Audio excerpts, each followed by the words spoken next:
Boa noite, Isabelle. Meu nome é Letícia. Eu vou explicar direitinho essa questão que tu mandou aqui pra ir na academia, do que tu tem essa dúvida. Bora lá. Primeiro, a questão apresenta um cruzamento entre... Aqui, ó, bora ler direitinho. Nos cruzamentos, as letras representam alelos dentro de um locus gênico.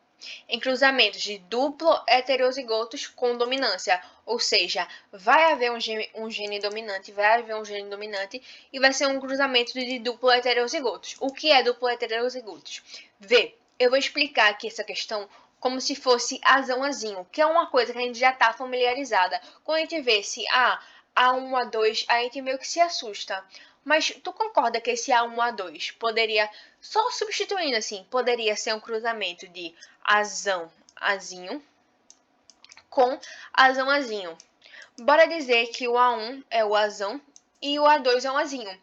Mesmo se fosse ao contrário, não interferia em nada. Se o A2 fosse o azão e o A1 azinho. E eu vou explicar depois porque não interferia em nada. Bora lá. Um cruzamento de dois duplos heterozigotos, havendo um gene que domina sobre o outro. Então, a gente faz o quê? O pai vai doar um alelo e a mãe vai doar um alelo. Então, pode ser o alelo azão da mãe com o alelo azão do pai. Fica azão. Opa, foi triste agora aqui. Vai ficar o azão.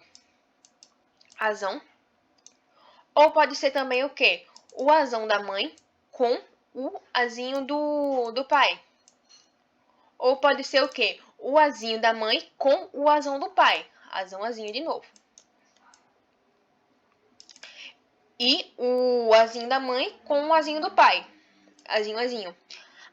Isso a gente pode colocar a mesma coisa para esse A1, A2. Digamos que o A1 é o azão e o A2 o azinho.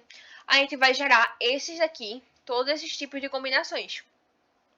Sendo que aí a questão fala que vai ter um gene dominante sobre o outro. E quando a gente vai para essa parte de azão, azinho, quando a gente faz aqui, a gente vê que o gene azão é dominante sobre o azinho. Então, todos estes três em que tem um azão, que tem pelo menos um azão, vai ter o quê? A característica o quê? Dominante. Enquanto esse daqui, que não tem nenhum, vai ter a característica o quê? Recessiva. Então, a mesma coisa acontece com esse A1 e A2 dessa questão. Todos esses três que tem pelo menos o A1 vai ser dominante. E esse daqui que não tem o A1, dois A2, dois alelos A2, vai ser o recessivo.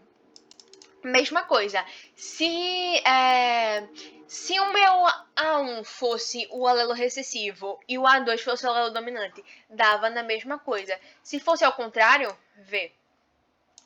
Se fosse ao contrário, eu estaria esse aqui, o A2 prevalece sobre o A1, o A2 prevalece sobre o A1, o A2 aqui está em homozigose, então todos esses daqui vão ser características dominantes.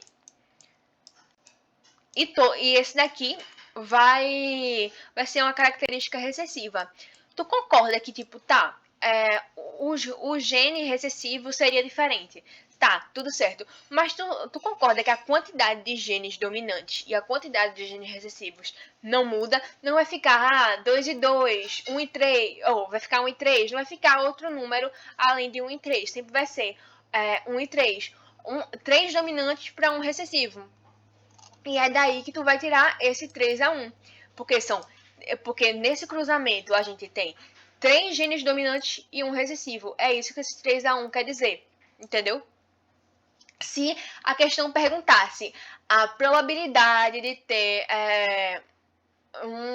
um filho com um gene dominante, aí sim a gente colocava tipo, que tem 4 possibilidades de genes.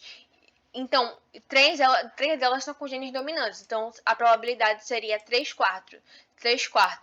E a probabilidade do gene recessivo seria 1 quarto. Mas ele não perde isso, ele perde a proporção fenotípica. Proporção fenotípica, ou seja, quanto de dominante para quanto de recessivo. 3 de dominante para 1 de recessivo. É basicamente isso. Eu espero que tenha entendido tudo direitinho. Caso tu não entenda algo da minha explicação, tu pode me botar aqui no chat do YouTube, que eu vou responder assim que puder. Ou se tu preferir, tu pode mandar, contestar a dúvida no Academildo, que o outro monitor a gente vai responder direitinho pra tu. essa questão, tipo, eu creio que tua dúvida, assim, não foi no assunto em si, foi mais, tipo, na maneira com que a questão aborda essa parte de proporção fenotípica. Teve um pouco de dificuldade de se ligar, tu pode ter confundido também com a parte de proporção. Então, eu sinto que teu assunto não é. Não, tua dúvida não é no assunto em si, mas nessa parte da questão, nesse contexto da questão. E eu espero que tenha resolvido todas as suas dúvidas. Qualquer coisa pode mandar aqui no chat. Então, eu espero que tenha uma boa noite, que fique com Deus e bons estudos.